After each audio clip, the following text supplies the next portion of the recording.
हरे कृष्णा। प्रातःकालीन भागवत कक्षा में आप सब लोगों का स्वागत है। आध्यात्मिक यात्रा का आज 62वां दिन है। 25 मई 2020। आने वाली 1 जून को है गंगा जी का प्रागट्य, गंगा दशहरा, और 2 जून को है माधव तिथि, मन निर्जला एकादशी। तो अभी आज हम कथा करने जा रहे हैं समंदर मंथन लीला, अमृत महोत्सव। मंथन लीला से क्या होगा? अमृत का प्रागट्य होगा और अमृत की प्राप्ति होगी। तो अमृत प्रकट होने वाला है। तो कथा को प्रारंभ करते हैं कीर्तन के द्वारा। आध्यात्मिक यात्रा। जय राधा माधवा कुंज बिहारी, जय राधवा कुंज बिहारी, जय गोपी जन लाभा गिरवरधारी, जय गोपी जन लाभा गिरवरधारी, यशोदानंदन ब्रज रंजन, यशोदानंदन ब्रज जन रंजन, तीरावनचारी, यमुना तीरावनचारी।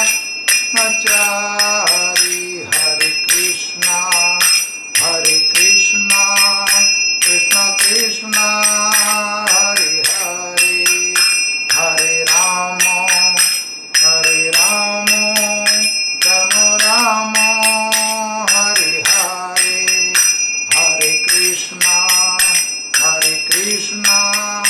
कृष्ण कृष्ण हरे हरे, हरे राम राम राम हरे हरे, हरे कृष्णा कृष्ण कृष्ण हरे हरे, हरे राम राम राम हरे हरे। जय वृंदावन धाम, वृंदावन धाम, वृंदावन धाम, जय वृंदावन धाम। जय राधा श्याम सुंदर, राधा श्याम सुंदर, जय राधा माधव, राधा माधव आधे, जय राधा गोपीनाथ, गोपीनाथ राधे, जय राधा मनमोहन, राधा मदन मोहन राधे, राधा गोविंदेव, राधा गोविंदेव जय राधा राधिका रमन, राधा राधिका रमन जय राधा पार्थ सारथी, राधा पार्थ सारथी, जय राधे श्याम, राधे श्याम, जय राधे श्याम, जय सीताराम लक्ष्मण हनुमान, सीताराम लक्ष्मण हनुमान, जय जगन्नाथ जगन्नाथ, जय बलदेव, जय सुभद्रा, जय जय श्रील प्रभुपाद प्रभुपाद, जय जय गुरुदेव गुरुदेव गुरुदेव, निताई गौर प्रेमानंदन हरि हरि बोल।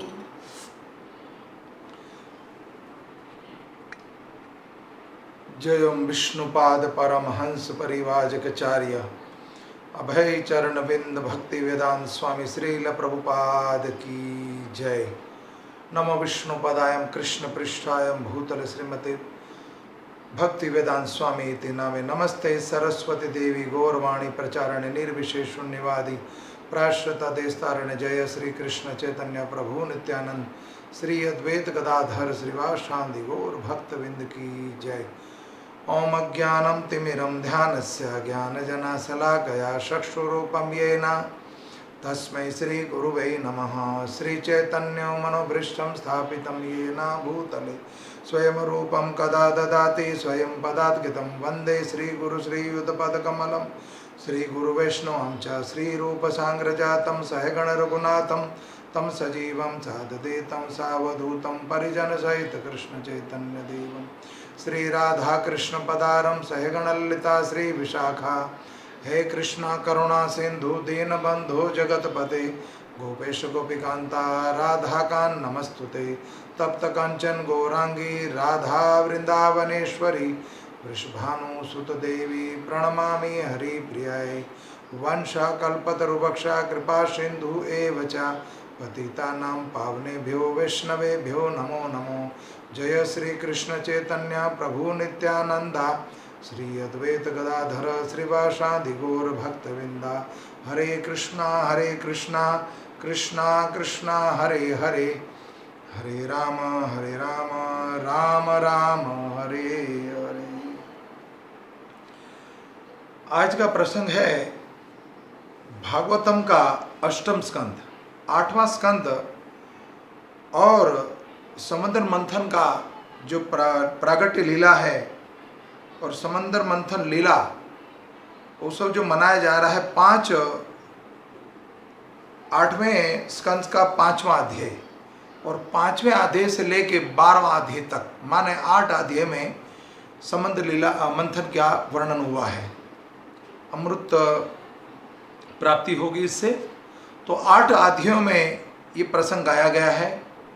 तो आज हम पहला दिन कर रहे हैं इसका समंदर मंथन का। हो सकता 2 दिन लगे, हो सकता 3 दिन लगे या आगे भी बढ़ सकता। तो आज पहला दिन बोलने जा रहे हैं हम। और ये सप्ताह भर बोला जाए, ये महीना भर बोला जाए, तब भी ये कथा समाप्त नहीं हो सकती। भागवतम के 12 स्कंद और 18,000 श्लोक, कोई समर्थ व्यक्ति हो, कोई महाभागवत हो तो शायद बोल पाए, लेकिन कथा वर्णन करती है, शास्त्र वर्णन करता है कि अनंत शेष भगवान शेष नाग भी भगवान की कृपा को और भगवान की लीला को नहीं गा सकते। इतनी लीला, हरि अनंत हरि कथा अनंत। तो आज का प्रसंग प्रारंभ करते हैं। ओम नमो भगवते वासुदेवाय, ओम नमो भगवते वासुदेवाय, ओम नमो भगवते वासुदेवाय। नारायणं नमस्कृत्यं नरं चैव नरोत्तमं देवीं सरस्वती व्यासं ततो जयमुदीरयं। नष्टप्रायं सुभेद्रेषु नित्यं भागवतं सेवया भगवते उत्तम श्लोके भक्तिर्भवति नैष्ठिकी। कृष्णाय वासुदेवाय देवकी नंदनंदनाय च नंदगोपकुमाराय गोविंदाय नमो नमो। जगत गुरु श्रील प्रभुपाद गुरु महाराज गुरु परंपरा की जय। अनंत कोटि वैष्णव वृंद की जय। जय जय श्री राधे। भागवतम जो हमें सुनने को मिल रही है, आज कथा को प्रसंग बोलते हुए 62 दिन हो गए। तो हमने कभी जीवन में सोचा नहीं था कि निरंतर भगवान की कथा बोलने का मुझे सौभाग्य प्राप्त होगा। 62 दिन से भगवान ये मुझे सेवा के लिए कृपा करी है भगवान ने। तो भगवान की कथा का गुणगान हो रहा 62 दिनों से। तो जीवन में कभी सोचा नहीं था कोई ऐसा समय भी आएगा कि एक क्षण भी श्रृंखला से हम बोलते जाएंगे और इतने दिन बीत जाएंगे। कथा इतने समय हो गया जुड़े हुए इस्कॉन संस्था से इस भक्ति मार्ग पर, लेकिन इतना अवसर कभी प्राप्त नहीं हुआ जो अभी विपत्ति के समय में इस समय अनुकूल हो रहा है। और बड़ा प्रशंसा का आभास हो रहा है कि मुझे बोलने का मौका मिला। लेकिन हमें कथा जो सुलभ हुई परीक्षित महाराज की कृपा से। परीक्षित महाराज का जीवन देखे हम कि परीक्षित महाराज का प्रागट्य जब उनका जन्म हुआ तो माँ के गर्भ में ही कैसा भाग्यशाली वो जीव होगा जो माँ के गर्भ के अंदर भगवान के दर्शन हुए। पूर्व जन्म की कैसी कमाई इकट्ठी करी होगी उन्होंने, कितनी कमाई इकट्ठी करी होगी, सत्य कमाई, दिव्य कमाई, जो माँ के गर्भ के अंदर साक्षात भगवान चतुर्भुज प्रकट हुए, शंख चक्र गदा लेकर भगवान नारायण प्रकट हुए।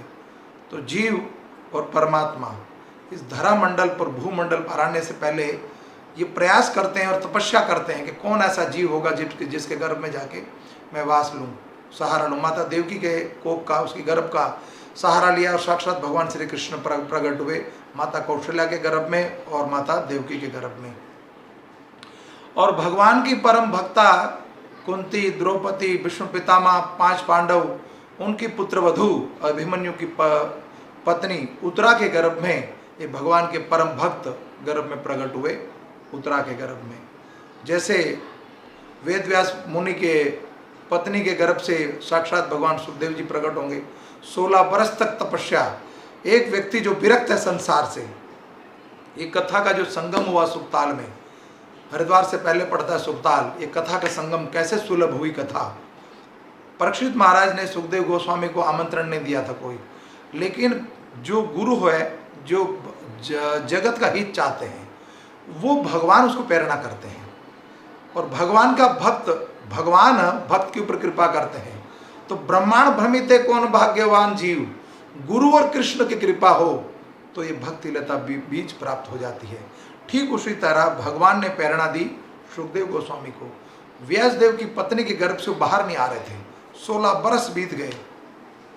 सुखदेव गोस्वामी कहते हैं मुझे कलयुग का भय है कि जब मैं मृत्यु लोक में आऊँगा तो कलयुग की जो माया है, जो उसकी सेना है माया, वो मेरे पर हावी हो जाएगी, मुझे अपने वश में कर लेगी। तो मैं इस भूमंडल पर मृत्यु लोक में आना नहीं चाह रहा हूँ, मैं माता के गर्भ में भजन करूँगा। तो माता भी तपस्या कर रही थी अपने उस पुत्र के बारे में कि कैसे दिव्य पुत्र होगा। तो साक्षात भगवान प्रकट हुए और वेदव्यास जी के सामने भगवान ने वर दिया सुखदेव गोस्वामी को। जब माँ के गर्भ में तभी नामकरण हो गया कि तुम्हारा जन्म होगा मृत्यु लोक में, भूलोक पर आओगे, लेकिन तुम दिव्य हो और तुम्हें ये माया, मेरी जो माया है, माया वास्तव में भगवान की दासी है, भगवान की शक्ति है। तो भगवान जब कोई कार्य बनाना होता तो माया को प्रकट करते हैं, लेकिन भगवान कहते हैं जहाँ भक्ति होगी वहाँ माया नहीं आएगी। तो भगवान ने आज्ञा दी तथास्तु कह के तुम प्रकट हो जाओ, तुम्हें मेरी माया छू नहीं सकती।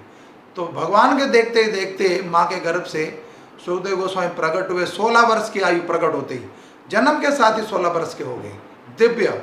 और जैसे प्रकट हुए, लंगोट धारण करके, वल्क वस्त्र धारण करके तुरंत माँ के गर्भ से प्रकट होते ही वन की ओर चल पड़े। और पीछे पीछे व्यासदेव जी दौड़ रहे हैं, पुत्र पुत्र पुत्र कहकर, बेटा बेटा कहकर।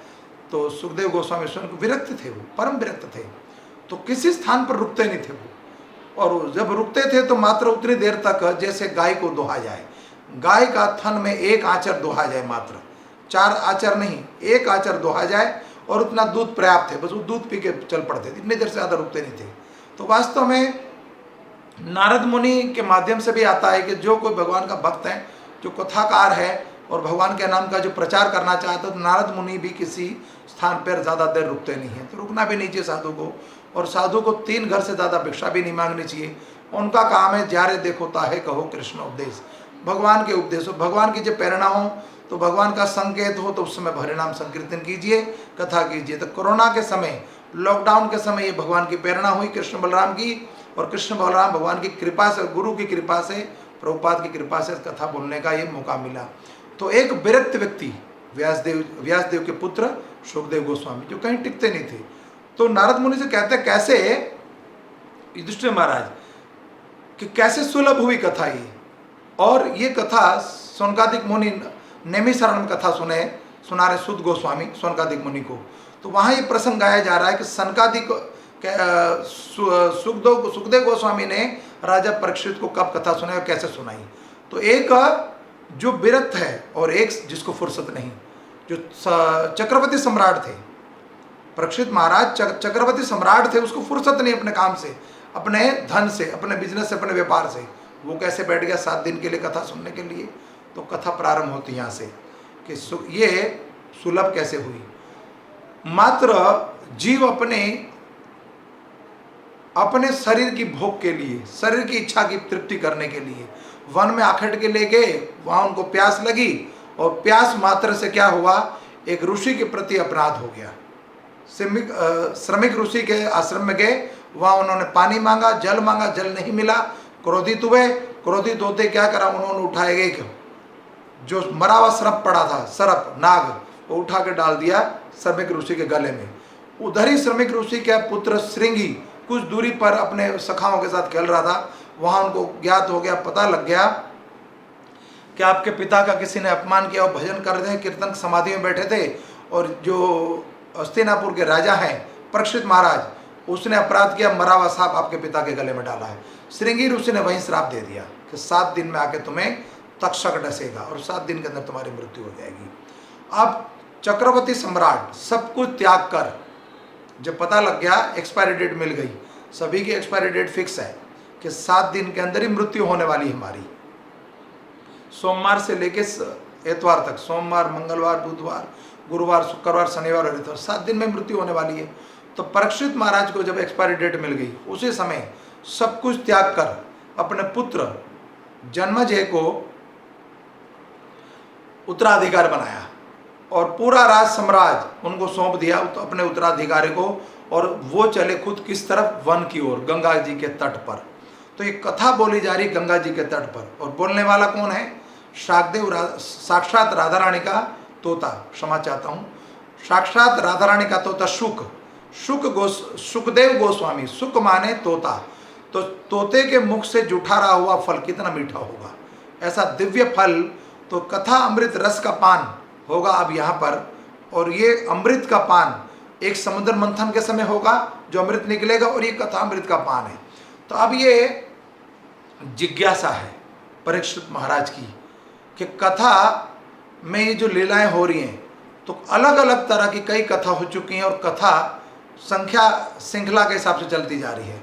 तो उनकी जिज्ञासा हुई कि गजेंद्र मोक्ष के बाद 8वें स्कंद में, पहले गजेंद्र मोक्ष कथा कर चुके हैं, तो 5वें अध्याय में, चौथे अध्याय की कथा थी वो, अब 5वें अध्याय में कथा आती समुद्र मंथन की कथा। तो ये कथा सुनने की बड़ी जिज्ञासा थी। तब कहते हैं कि देवताओं को और दानवों का संधि कैसे हुई, देवताओं और दानवों की संधि कैसे हुई, दोनों में समूह में आपस में मेल मिलाप होगा, तभी तो वो दोनों ने मिलकर समुद्र मंथन करा। और समुद्र मंथन क्यों करा, इसका कारण बताइए, समुद्र मंथन करने की क्या आवश्यकता आ गई। तब सुखदेव गोस्वामी कहते हैं कि दोनों में आपस में बड़ा युद्ध हुआ था, उसमें देवता हार गए थे। तो कब हारे थे, ऐसे कई प्रश्न उत्तर हैं, और प्रश्न उत्तर में वो कैसे करा, क्यों करा, सबकी जिज्ञासा प्रकट हो रही है। और जिज्ञासा सुनने के लिए कथा के अंदर से कथा प्रसंग प्रकट होता है। तो ये मात्र कथा प्रारंभ कैसे हुई और क्यों हुई। पहले श्रृंगी ऋषि ने श्राप दिया तो आप कथा सुनने के लिए बैठ गए, कहाँ पर, 88,000 ऋषि मुनि के साथ मिलकर कहाँ बैठे हैं, सुकताल पर। तो भगवान की कृपा देखिए, भगवान एक जो संसार से विरक्त था उसको बिठा दिया व्यास आसन पर आकर, और एक जो चक्रवर्ती सम्राट राजा जिसको फुर्सत नहीं थी वो आकर बैठ गए सुखदेव गोस्वामी के समक्ष, परीक्षित महाराज। और 7 दिन तक जिस जल के लिए उस ऋषि से श्राप मिला, अब 7 दिन तक जलपान छोड़ दिया। निर्जला एकादशी है 2 जून को आने वाली, तो 7 दिन तक निर्जला बैठ गए, कुछ खाया नहीं, कुछ पिया नहीं, कंटिन्यू रात दिन बैठे रहे। और कथा सुनने की जिज्ञासा, उत्कंठा, भागवत में वर्णन है कि उत्कंठा प्रकट हो, जिज्ञासा हो, ललायित हो, कोई रसिक हो। तो भागवत में वर्णन के 2 अधिकारी हैं कथा सुनने के अधिकारी, जो कथा सुनने के बाद तुरंत भगवत प्राप्ति होगी 7वें दिन। कौन कौन, एक धुंधकारी, भागवतम के महात्मा में सुनते हैं, गोकर्ण जी कथा सुनाते हैं, और धुंधकारी बांस के मंडप में एक बांस लगा होता है, वो बांस की 7 गांठें फटती है, और जैसे कथा का समापन होता है, पूर्णावती होती है, 7वें दिन सीधा नंद सुन लेने आते और भगवत धाम प्रयाण कर जाते हैं।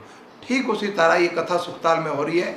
7 दिन की जैसे कथा समाप्त होगी, तक्षक आएगा, तक्षक आके परीक्षित महाराज के शरीर को डसेगा, वो भस्म हो जाएगा।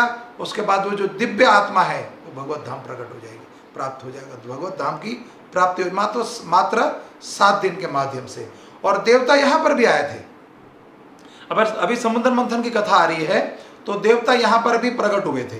कब, जब ये कथा प्रारंभ हुई तो देवता देवलोक से अमृत का कलश वही समंदर मंथन का कलश, जो अमृत का कलश था देवराज इंद्र के पास, वो लेकर आएंगे कि कथा अमृत जो है हमें सुना दो और जो ऋषि मुनि बैठे हैं और परीक्षित को ये अमृत पिला दो। तब सुखदेव गोस्वामी ने कह दिया इन 20 जातियों को यहाँ से, राजा परीक्षित इनको बाहर निकालो सभा से, ये कथा सुनने की योग्य नहीं है, ये तो सुख भोगने के लिए, इंद्र तृप्ति करने के लिए इन्होंने देवलोक को चुना है, तो ये देवलोक में रहे, ये कथा सिर्फ मृत्यु लोक पर सुलभ है। तो कथा अमृत का पान कीजिए, रसिक जन इसको पीजिए, ये फल नहीं है, गुदा नहीं है, कोई गुथली नहीं है, रस है, रस को पीना है। 18,000 श्लोक, एक एक श्लोक दिव्य है। जैसे हम दिवाली के समय देखते हैं कि दिवाली के समय कुछ चीनी से खिलौने बनते हैं, चीनी से खिलौने बनते हैं। वो खिलौने में जो कारीगर है जो, वो क्या बनाता, खिलौने में पशु बना देता है, घोड़ा, गधा, हाथी इत्यादि, चीनी से। तो चीनी से युक्त जो खिलौना होता है, उस खिलौनों को, चाहे पशु है वो, लेकिन पशु की पूंछ खा जाइए या हाथी की सूंड खाइए, उनके पैर खाइए, सब और से क्या लगता है, वो मीठा लगता है। ठीक उसी तरह ये 18,000 श्लोक, 12 स्कंद, कहीं से भी कोई सी भी कथा सुनिए, भगवान राम की कथा सुनिए, भगवान श्री कृष्ण की, पांडवों की, गोवर्धन लीला, जितनी कथा है सब मधुर मीठी है। क्यों? इसमें माधुर्य रस घोला हुआ है, और साक्षात माधुर्य रस देने वाले हैं भगवान श्री कृष्ण, तो कोई त्रुटि नहीं है। भगवान की इस बद्ध जीव के ऊपर कितनी बड़ी कृपा है। कई बार भगवान की कृपा का अनुभव कीजिए, उसको रियलाइजेशन कीजिए, कई शांति से बैठिए और कभी एकांत में बैठकर सोचिए कि कितनी बड़ी कृपा जीव के ऊपर। हमारे लिए क्या चीज़ उन्होंने नियुक्त नहीं करी, पर्याप्त मात्रा में सब कुछ चीज़ें उपलब्ध है हमारे लिए। रहने के लिए भूमि, रहने के लिए ज़मीन दे दी गई है, और पोषण करने के लिए भूमि के अंदर इतना पदार्थ पैदा कर दिया है जिसको आप जीवन में ख़त्म नहीं कर सकते। पीने के लिए पेय जल, वो जल उन्होंने जो प्रकट किया है, गंगा जल या यमुना जल हिमालय पर्वत से जो आ रहा है। कल मैंने बताया कि जो ये पहाड़ों के पर्वत जो हैं उनके राजा हैं गोवर्धन जी, तो इतने हिमालय पर्वत, इतने सुमेरु, इतने पर्वत हैं जहाँ से जल की प्राप्ति होती है, फल की प्राप्ति होती है, और रत्नों की, मणियों की, औषधि की। कभी जीवन में सोचिए इन गर्मी के महीनों में, जून के महीनों में भगवान ने क्या प्लान किया है। आज से कितने लाखों वर्ष पहले, आज तक कभी खत्म नहीं हुआ, जूस से भरे हुए, जो जल से, पानी से भरा हुआ फल क्या है, तरबूज, खरबूजा, काकड़ी, इस तरह के कई फल हैं जो पानी से भरे रहते हैं, आम इत्यादि, जिससे हमें गर्मी ना लगे। तो भगवान ने प्लान किया है, सब कुछ अरेंजमेंट, सारी अरेंजमेंट उसकी है। गर्मी के अंदर सारी चीज़ सुलभ होती है, ये सब मिलता, गन्ने का जूस इत्यादि सब सुलभ होता है। और जब सर्दी आएगी तो ऐसे ही सर्दी के अंदर वो पर्याप्त फल मिलेंगे, जो ड्राई फ्रूट इत्यादि, वो सर्दी में ज़्यादा मिलते हैं आपको। इस वक्त सब्जियां भी आपको बहुत ताज़ी और फ्रेश एकदम हरी सब्जियां मिलती हैं, ताकि गर्मी के अंदर जो संसार में मेरा अंश है, मेरा जो जीव है, वो दुखी ना हो। पर्याप्त मात्रा में सब कुछ है, लेकिन ये लुटेरे लोग, जो चोर लोग हैं, जो पाखंडी लोग हैं, मैं इसलिए बोलने जा रहा हूँ कि by product Krishna, by product भगवान नारायण, नया ना लिखकर बाई प्रोडक्ट फलाना ढिमकाना लिखते हैं। प्रोडक्ट बाय कृष्णा है। ये भूमि देवी जो है भगवान की भार्या है, वो माँ है, तो माँ के गर्भ से संतान को हमेशा दूध पान कराती है, वो कभी भी अपने संतान को वो दुखी नहीं करती। तो पर्याप्त मात्रा में सारी औषधियाँ उपलब्ध हैं, सारे साधन हैं, जल इत्यादि सब कुछ। और भगवान ने जो प्लान करा वो आज तक कभी खत्म नहीं हुआ। भगवान ने जो प्लान किया उस युग में, सतयुग में कितने युग बीत चुके होंगे, लेकिन ये जीव के लिए पर्याप्त मात्रा में सब कुछ सुलभ है। लेकिन हम लोग चोर है, कृष्ण को माखन चोर बोलते हैं, वास्तव में माखन चोर कृष्ण तो नहीं है, चोर तो हम हैं। आप कभी फल खा रहे हो, जब केले को छील कर देखिए, बाहर से एकदम ड्राई है, कहीं से फूटा हुआ नहीं है, अंदर से ताज़ा गुद्दा मिलता है। ठीक उसी तरह आम को देखिए, तरबूज को देखिए, और खरबूजे को, कई फल हैं इस तरह के। इसलिए बोल रहा हूँ बार बार कि उनकी कृपा देखिए, कहीं से मलिन नहीं है वो। लेकिन हम लोग दुष्टता से क्या करते हैं, व्यापारी लोग उसके अंदर भी शक्करीन के मीठा बनाने के लिए उसमें इंजेक्शन लगाते हैं। ये सब्जियों को रात को बोते हैं और जहरीले पदार्थ लगाकर उसको सवेरे तक बड़ा कर देते हैं। तो ये देसी आयुर्वेदिक जो है, आयुर्वेदिक और देसी गाय के गोबर से और खाद से जो प्रोडक्ट उत्पन्न होता है, वो भगवान को भाव से भोग लगता है, भगवान को प्रसन्नता होती है। लेकिन भगवान भी इस समय दुखी है अपनी इन प्रजा से, इन संतानों से, इन जीवों से, इस इंसान जाति से। ये 84 लाख जोनी में से एक जोनी जो है उससे दुखी है कि मैंने कितना दिया, लेकिन फिर भी उनको संतुष्टि नहीं है। फिर भी ये लाभ के कारण इतने लोभी हो गए हैं कि ज़मीन को, भूमि देवी को बंजर बना दिया उन्होंने। तो कहीं खेत छोड़ा ही नहीं। धीरे धीरे बिल्डरों ने क्या करा, बड़े बड़े बिजनेसमैनों ने ज़मीन को काट काट के उसमें क्या बना दिया, बिल्डिंगें बनाते जा रहे हैं। या फिर ज़मीन बिल्डिंग बनाने के लिए ईंट बनाते, तो ईंट बनाने के लिए, पत्थर बनाने के लिए ज़मीन को पहाड़ के पहाड़ खोद देते हैं। रेत चाहिए, ज़मीन चाहिए, सीमेंट चाहिए, इत्यादि इत्यादि। तो सृष्टि का धीरे धीरे धीरे खत्म करने का प्रयास कर, लेकिन सृष्टि खत्म नहीं हो सकती ऐसे ना। भूमि देवी कभी खत्म होगी। वो भूमि देवी उनकी भार्या है और सर्वव्यापी, सर्व परमात्मा, सर्वव्यापी, सबका पिता है। तो पिता माँ ही भी वही है। तो जीव कितने भी अनर्थ कर ले, लेकिन उस पर प्राप्ति नहीं कर सकता। लेकिन जब भी कोई ऐसी आपदा आती है तो हमें जाना चाहिए गुरु के चरण में और गुरु के माध्यम से भगवत प्राप्ति। अब आपदा आई है परीक्षित महाराज को, उनको श्राप मिला है गुरु से। क्या श्राप मिला है? कि 7 दिन के अंदर तुम्हें मृत्यु होगी। तो कहाँ गए? गुरु के चरण में, कि मुझे 7 दिन के अंदर मृत्यु मिलने वाली है, तो मैं कैसे इस मृत्यु लोक से निकलकर भगवत धाम को प्राप्ति कर सकूं। तो संसार में जीव इतना दुखी है, दुखालय के अंदर आके सारे जितने जीव हैं सब दुखालय में भव रोगी हैं। तो इस भव बंधन से छूटने का मुझे साधन बताइए। तब परीक्षित महाराज को सुखदेव गोस्वामी कहते हैं, राजन श्रवण कीजिए, सुनिए। सुखदेव गोस्वामी ने भी कृपा करी है कि आपने जो प्रश्न किया है संसार में बद्ध जीव के लिए करा, एक के लिए नहीं करा। जब कोई सामर्थ्य व्यक्ति कोई साधन करता है, गुरु जब कृपा करता है तो संसार के हित के लिए करता है। लेकिन कोई धनवान, कोई व्यापारी जब कोई इच्छा करता तो सिर्फ अपने लिए करता है। गुरु क्या करता है कि संसार में सबका भला हो। गुरु ये करता है कि संसार में सबका भला हो। हम YouTube चैनल के माध्यम से भगवत कथा सुनाना प्रयास कर रहे हैं बार बार, और भगवान में अपना मति लगाने का प्रयास कर रहे हैं। तो गुरु ये करता है। भौतिकता और आध्यात्मिकता में क्या अंतर है? ये है भौतिकता और आध्यात्मिकता। आध्यात्मिक व्यक्ति कभी नहीं सोचेगा मेरा हित हो, तो पहले अपना सत्कार कर लिया, फिर पर उपकार करने के लिए तैयार होता है। तो पर उपकार करने के लिए सुखदेव गोस्वामी सुखताल गंगा के तट पर आ गए। जो गंगा के समक्ष बोलना है, जब व्यक्ति गंगा का जल हाथ में ले लेता है तब झूठ नहीं बोल सकता। तो गंगा नदी के तट पर आकर ये कथा प्रारंभ हो रही है। और साक्षात भगवान कृष्ण की लीला सुनना चाह रहे हैं कि 8वें स्कंद में पहुंच गए। अब 5वें अध्याय पे कि लीला कैसे प्रसंग होती है और क्यों प्रकट हो रही है, समुद्र मंथन। तब यहाँ कथा का प्रारंभ होता है कि सर्वप्रथम यहाँ पर एक ऋषि के श्राप से हुआ। प्रायः संसारिक लोग साधु को नहीं मानते। साधु को, जो ज़्यादा पढ़े लिखे लोग हैं, ज़्यादा धनवान है, ज़्यादा बलवान है, वो साधु को गुरु नहीं मानते। एक बार किसी व्यक्ति ने एक महात्मा से पूछ लिया कि शहर के लोगों में और गांव के लोगों में क्या अंतर है। शहर के लोगों में और गांव के लोगों में क्या अंतर है? तो महाराज ने उत्तर दिया कि शहर के लोग जो महात्मा और महाजन को भी साधु और भिखारी समझ बैठे, ये ज्ञान है शहर के लोगों के पास। जो साक्षात भगवान का प्रतिनिधि हो, साक्षात नारद मुनि आ जाए, उसको भिखारी समझ बैठते हैं। ये ज्ञान है शहर के लोगों में। और गांव के लोगों में क्या ज्ञान है? जो अनपढ़ गवार है। ये पढ़े लिखे का ज्ञान तो ये बता दिया, अनपढ़ गवार का क्या ज्ञान है? जो भिखारी को भी महात्मा और साधु समझ बैठे, वो अनपढ़ गवार, वो गांव का व्यक्ति है।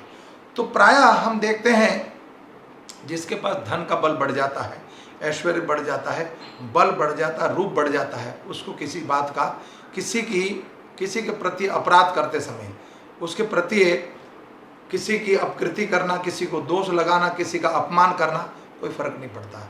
उसके पास धन का बल होता, लक्ष्मी का बल हो, लेकिन उसको ये नहीं पता कि लक्ष्मी जो नारायण की पत्नी है, जब नारायण को पता लगे तो ऐसी थप्पड़ पड़ेगी, ऐसा तमाशा पड़ेगा, जैसे रावण को पड़ा, जैसे दुर्योधन को पड़ा, जैसे हिरण्याकश्यप को पड़ा, जैसे कंस को पड़ा।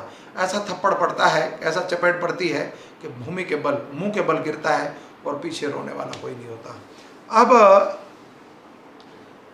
ऋषि मुनि दुर्वासा भगवत धाम गए थे, बैकुंठ गए थे, और बैकुंठ से भगवान के परिकरों ने, भगवान के पार्षदों ने भगवान की जो गले की प्रसादी माला थी, जब उन्होंने प्रणाम किया, भगवान का कथा सुनी, कीर्तन सुना, वैकुंठ में जाके भगवान के दर्शन हुए सुंदर। तो दर्शन के बाद दुर्वासा मुनि ने जब भगवान से आज्ञा ली और दोबारा भूमंडल की ओर और स्वर्गलोक की ओर जब आ रहे हैं वो, तब उनके पार्षदों ने भगवान की प्रसादी माला, जो वन माला थी, वैजयंती माला, भगवान के गले से उतार कर वो भगवान नारायण, भगवान चतुर्भुज नारायण की माला थी, वो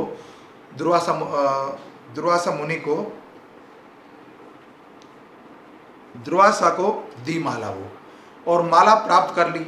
तो जीव की इच्छा होती है, गुरु की इच्छा होती है कि मेरे साथ जो मेरे शिष्य हैं या मेरे संपर्क में जो लोग में जो हैं, उनका सबका हितैषी होता है गुरु। साक्षात भगवान भी हितैषी हैं, भक्तवस्थल है तो उसी के वंशावली में हम हैं। तो गुरु की ये कृपा होती है, गुरु की ये जिज्ञासा होती है कि मेरे संग में जितने लोग हैं उसका सबका भला हो और मृत्यु लोक से सबका उद्धार हो। तो दुर्वासा मुनि आ रहे थे और देवलोक के लिए जब वो स्वर्गलोक में पहुंचे तो सामने से देवराज इंद्र अपने वाहन ऐरावत हाथी के ऊपर बैठकर आ रहे हैं, सवारी करते हुए पालखी में बैठकर, हाथी के ऊपर बैठे हुए, हाथी के ऊपर जो कांटी लगी होती है, और अपने धन और बल का शौर्य इतना है, अहंकार हो गया इतना, और सामने से दुर्वासा मुनि आ रहे हैं लेकिन प्रणाम भी नहीं करा। फिर भी ऋषि ने कृपा करी कि अपने गले से वो जो प्रसादी माला थी वो उतार कर, जब हम मंदिरों में देखते हैं जब कथा होती है, कीर्तन होता है या कोई प्रसंग होता है तो भगवान की प्रसादी माला सबको मिलती है। इस्कॉन मंदिर में ये नियम है, वृंदावन मंदिर में जाओ, बांके बिहारी मंदिर, राधा रमन मंदिर, तो भगवान की प्रसादी माला मिलती है। तो प्रायः जो धनवान लोग हैं, जिसको दुर्बुद्धि में कहूँगा, दुर्बुद्धि, जिनको कोई ज्ञान नहीं है, वो फूल माला मिलती तो वो सोचता पता नहीं मेरे को क्या गंदी माला पहना दी, वास्तव में प्रसादी माला है। और इसमें भी भगवान का कोई संकेत है कि भगवान से गले से माला पुजारी ने उतारी और आपको दी, तो भगवान की प्रेरणा हुई उस पुजारी को, तब आपके गले में माला मिली, भगवान ने कृपा करी। ठीक उसी तरह वो भगवान की प्रसादी माला दुर्वासा मुनि ने वैजयंती माला, वन माला अपने गले से उतारी और देव ऋषि देवताओं के राजा इंद्र को दी। तो देवराज इंद्र को जब माला दी तो देवराज इंद्र ने उस माला को देखकर, ये पुरानी माला, क्या माला, गंदी माला, उन्होंने उठाकर हाथी के सर पे रख दी। हाथी का सर तो बहुत बड़ा था, तो माला कैसे आ सकती है। हाथी भी ऐरावत हाथी था, वो देवराज इंद्र का था। उन्होंने क्या करा, वो अपना सर हिला के उस माला को फेंक दी जमीन पर और अपने पैर से कुचल दी। जब ये अपमान हुआ प्रसादी माला का तो दुर्वासा मुनि से सहा नहीं गया कि भगवत प्रसाद का इतना घोर अपराध, और आज तुम धन के कारण, बल के कारण इतना ऐश्वर्य बढ़ गया तेरा कि तू अपने सामने गुरु को भी नहीं जानता कुछ, तो तुझे मैं अकल ठिकाना तेरे लगाता हूँ। अब मैं तुझे ज्ञान की असली ज्ञान तुझे अब बताता हूँ। तो दुर्वासा मुनि तो क्रोध, श्राप देने बहुत प्रख्यात है। वो एक सेकंड के लिए भी वो क्रोध बर्दाश्त नहीं कर सकते। हितकारी तो हैं शिष्यों के लिए और जीव के लिए, लेकिन शिष्य जब ऐसा पाखंड करेगा तो कैसे बचेगा गुरु। तो गुरु ने क्या करा, उसी समय श्राप दे दिया कि देव ऋषि देवराज इंद्र, तुम मद में मोह, ज़्यादा धन से ज़्यादा मोहित हो गए हो तुम, तो तुम्हें धन का और अपने पद का मोह बढ़ गया है। उसी समय हाथ में जल भर लिया, कमंडल से जल लिया और जल लेकर श्राप दे दिया, इसी समय तुम श्रीहीन हो जाओ और तुम्हें श्रीहीन, श्री तुम्हारा श्री माने धन, धनहीन हो जाओ। अब ये श्राप जब मिला तो दुखी हो गए देवराज इंद्र।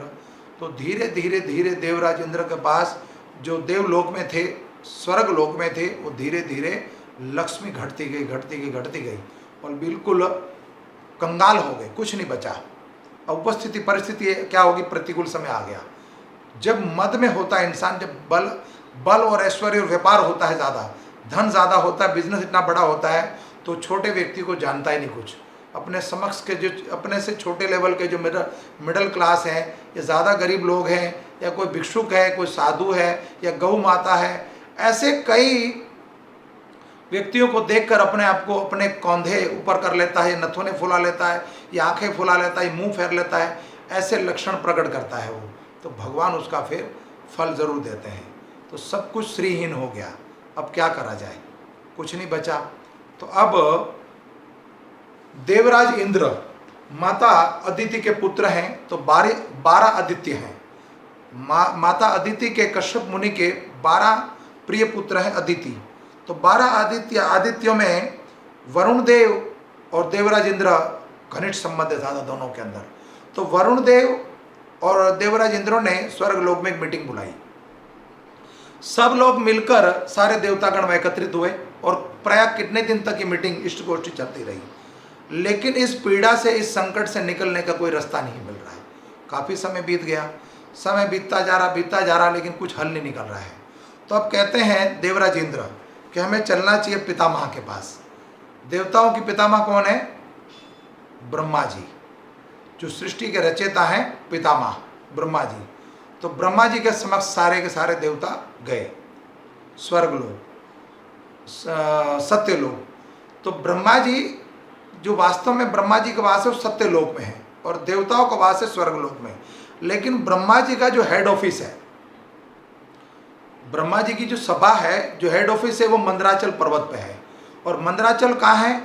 पृथ्वी से 10 लाख योजन ऊंचा मंदराचल पर्वत है। और ब्रह्मा जी का ऑफिस कितना बड़ा है, भागवत में वर्णन है, पढ़ लेना 5वें अध्याय में, 8वें स्कंद 5वां अध्याय, जिसमें वर्णन है कि ब्रह्मा जी का ऑफिस का एरिया जो है वो 1 लाख योजन का है। मतलब कितने हजार किलोमीटर, उसकी कोई गिनती नहीं है। इतना बड़ा ऑफिस है मंदराचल पर्वत के ऊपर। तो मंदराचल पर्वत के ऊपर सारे देवता गए और ब्रह्मा जी सत्यलोक से वहां पर आए और सब देवतागण वहां उपस्थित हुए और सारी गाथा जाके सुनानी थी और समझानी थी कि उनसे अपराध क्या हो। वैष्णव अपराध, एक साधु के प्रति अपराध का फल क्या मिलेगा, ये प्राय आप देखोगे। साधु ने तो श्राप दिया परीक्षित महाराज को, तो श्राप में भी तो कुछ जीव का हित छुपा हुआ है। तो आज श्राप मिला दोबारा दुर्वासा मुनि के द्वारा देवराज इंद्र को। अब ये श्रापित थे सारे के सारे देवता, सब दुखी हो गए थे। तो वरुण देव और सारे देवता, 12 आदित्य के साथ सारे देवता मिलकर ब्रह्मा जी के ऑफिस सभागार में गए और ब्रह्मा जी को दंडवत प्रणाम किया कि पितामह हमारा प्रणाम स्वीकार कीजिए। पितामह का ब्रह्मा जी के प्रति स्तुति करी। उसके बाद कहते हैं कि हमसे एक बहुत बड़ा अपराध हो गया, वैष्णव अपराध। नामा अपराध होता है, धाम अपराध होता है और वैष्णव अपराध होता है। जब हम धाम में प्रवेश करते हैं, 4 धाम यात्रा में जाते हैं, तो 4 धाम के अलावा जैसे वृंदावन धाम की बात करें हम, या द्वारिकापुरी, जगन्नाथपुरी, बद्रीनाथपुरी, ऐसे कई धाम हैं संसार में, या तीर्थ में जाते हैं, तो तीर्थ अपराध, नाम अपराध, धाम अपराध। तो किसी जीव के प्रति कोई अपराध नहीं करना चाहिए हमें। उस स्थान पर जो व्यक्ति रह रहा है वो तो भगवत कृपा से उनको जन्म वहाँ मिला है, उनका वहाँ जन्म भगवत कृपा से हुआ है, कई जन्मों के पुण्य के बाद। तो उस जीव के प्रति अगर उस धाम में कोई कुत्ता बिल्ली अगर शुकर कुकर है, उसके प्रति भी अपराध नहीं करना चाहिए। जितना हो सके धाम में जाकर, धाम के बारे में, तीर्थ के बारे में फिर कभी बताएंगे। तो ये वैष्णव अपराध हो चुका है, कभी कथा होगी। अभी आने वाली 1 तारीख को, 1 जून को हम गंगा दशहरा जब प्रकट होगा, गंगा जी का प्रागट्य, उस दिन प्रागट्य लीला करेंगे गंगा जी की। नेक्स्ट डे फिर निर्जला एकादशी, भीम एकादशी भी बोलते हैं। तो देवराज इंद्र, सच्ची सच्ची बात, गुरु के समक्ष जब जाया जाए, गुरु के चरणों में जब जाया जाए तो झूठ नहीं बोलना चाहिए, सारी बात सच्चा वेदांत बता देना चाहिए, कोई बात छुपानी नहीं चाहिए। हम लोग क्या करते हैं, गुरु के चरणों में जाते हैं और गुरु को बोले आशीर्वाद दो, आशीर्वाद दो हमें। अगर गुरु की इच्छा होगी तो आशीर्वाद मिलेगा। और हम गुरु जी से चरणों में या पैरों में दूर से प्रणाम करते हैं, सेल्फी खींचना चाहते हैं आज के ज़माने में। नहीं, गुरु कोई साधारण व्यक्ति नहीं है, साक्षात परम ब्रह्म है। गुरुर्देव ब्रह्मा, गुरुर वैष्णो, गुरुर साक्षात महेश्वरो, तस्मै श्री गुरुवे नमः। साक्षात गुरु, तीनों लोग, ब्रह्मा विष्णु महेश, तीनों का रूप धारण कर सकते हैं। वो साक्षात गुरु का वो रूप है। तो ब्रह्मा जी के चरणों में जाके प्रार्थना करने लगे और कहा उन्होंने कि हमसे बहुत बड़ी भूल हो गई। देवराज इंद्र कहते हैं मुझसे ही भूल हुई है। जितने देवता उनका मैं राजा हूँ और मुझसे बड़ी भूल हुई है कि दुर्वासा मुनि जब भगवान की प्रसादी माला, वैजंती माला मुझे दे रहे थे और मैंने धारण ना करके उनको फेंक दी, उसके वैष्णव अपराध और भगवती प्रसाद का अपराध करने के कारण मुझे ये दशा मेरी हुई कि हम श्रीहीन हो गए। अब हम क्या करें? तो भगवान के भक्त सब देवताओं के चरण, सब देवता ब्रह्मा जी के चरण में गए। तो ब्रह्मा जी ने क्या वर दिया, तथाकथित आज के जो गुरु हैं, जो मटेरियल लाइफ के कई गुरु हैं ऐसे जो भौतिकवादी हैं, जो अब उसके चरणों में कोई अगर संसारी व्यक्ति, ग्रस्त व्यक्ति जाए कि गुरुजी इलाज बचाए, गुरुजी इलाज में, तो गुरुजी भभूत उठा के दे देता है या कोई कपड़ा या मोर पंख ऊपर फेर जाओ तुम्हारा कल्याण होगा। यहाँ पर ब्रह्मा जी क्या वर दे रहे हैं?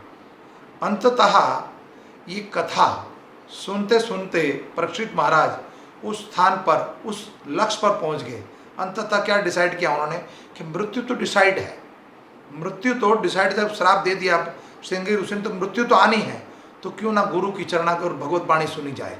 ये निष्कर्ष निकला कि अंतकाले भगवत कथा सुनने से मुझे मोक्ष मिलती है। ठीक उसी तरह यहाँ पर देवता भी बड़े चिंतित थे, अपना बल धन कुछ भी नहीं चला, सब दिव्य थे लेकिन कुछ भी नहीं चल पाया, और गुरु के चरण में, ब्रह्मा जी के चरण में, के पितामह के पास, और जो जो घटनाएं हुई वो सारी सत्य घटना बता दी जाकर।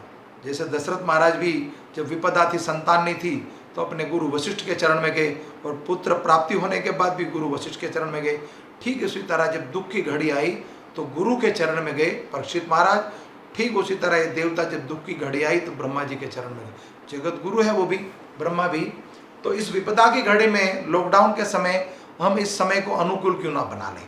तो भगवान की चरणागति, मुझे इस बात की खुशी है कि 62 दिन हो गए आज, और ये कथा प्रसंग बोलने का मुझे खुद को प्रसंग सुनाने का अवसर प्राप्त हुआ है। आप लोग सुन रहे हो यूट्यूब के माध्यम से, यूट्यूब चैनल को भी धन्यवाद देता हूँ कि इस कथा को आगे प्रचार कर रहे हैं, और मेरा परिवार भी प्रतिदिन ये कथा सुन रहा है।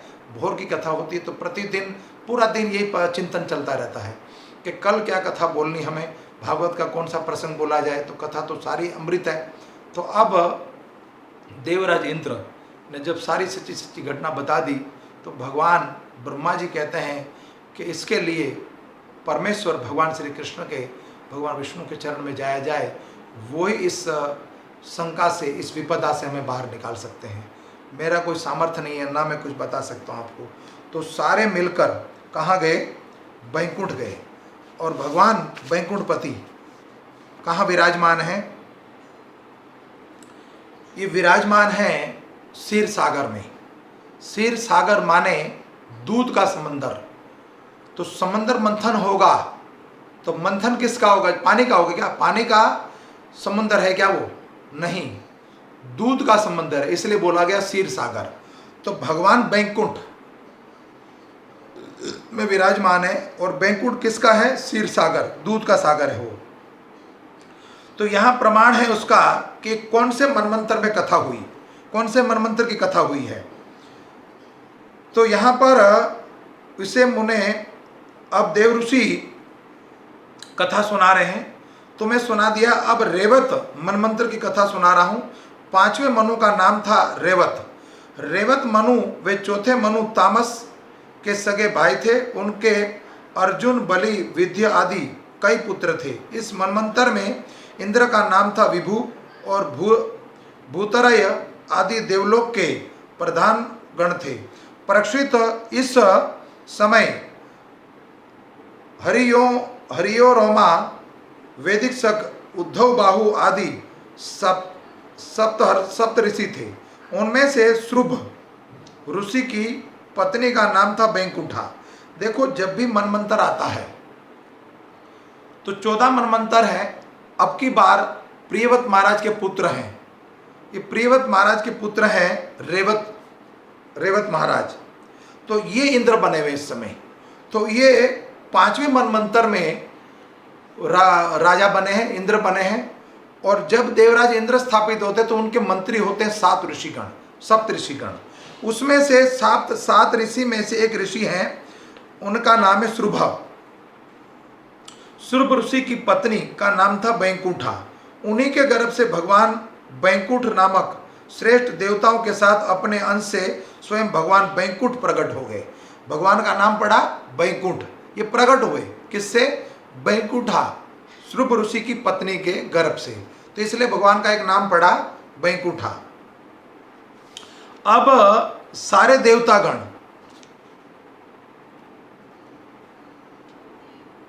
हरे कृष्णा कृष्णा कृष्णा हरे हरे, हरे राम राम राम हरे हरे। तो सारे देवतागण कहाँ जा रहे हैं? भगवान श्री कृष्ण के चरणों में, क्षीर सागर पे तट पर। तो समंदर मंथन में क्या क्या लीला होने वाली है? लक्ष्मी जी की प्राप्ति होगी, अमृत की प्राप्ति होगी, विष की प्राप्ति होगी, इत्यादि इत्यादि। तो सारा वर्णन आएगा। तो सब देवता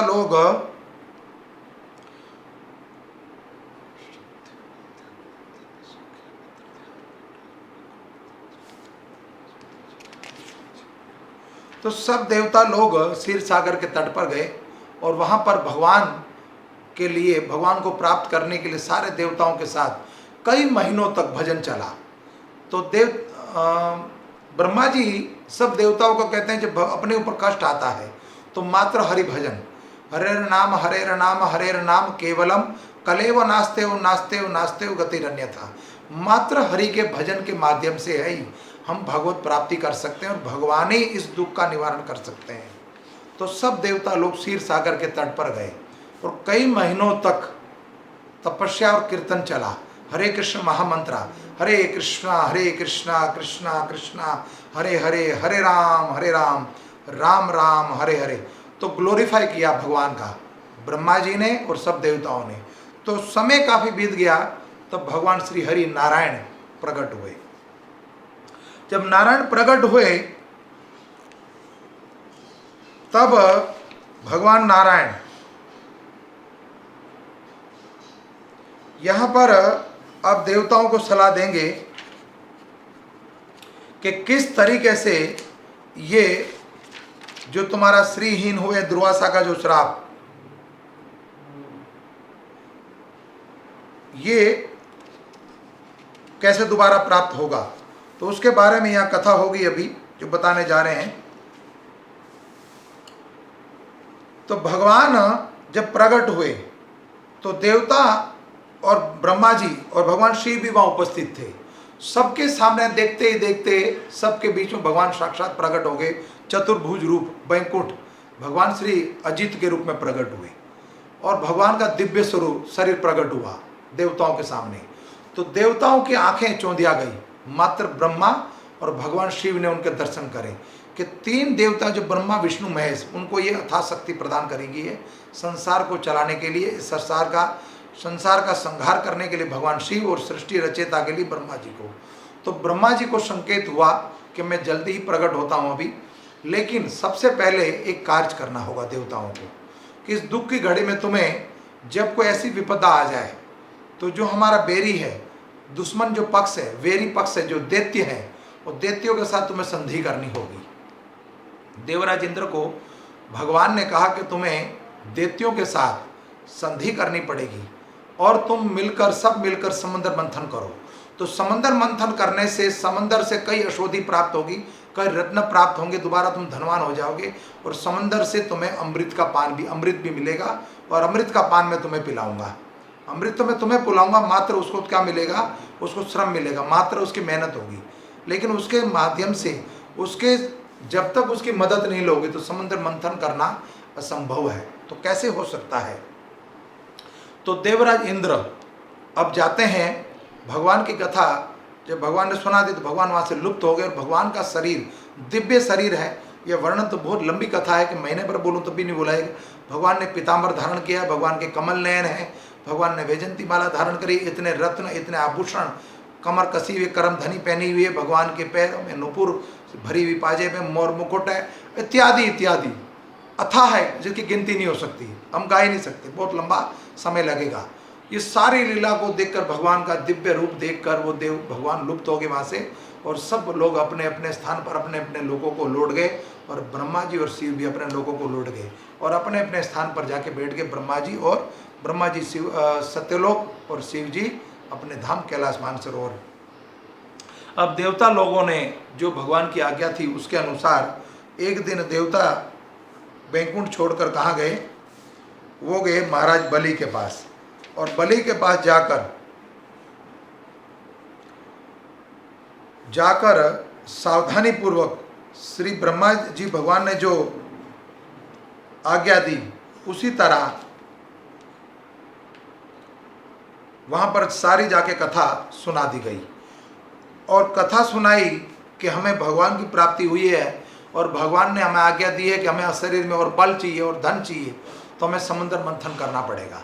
समंदर मंथन के लिए हमें मंदराचल पर्वत लाना पड़ेगा और मंदराचल पर्वत के बाद हमें वासुकी नाग की मदद लेनी पड़ेगी।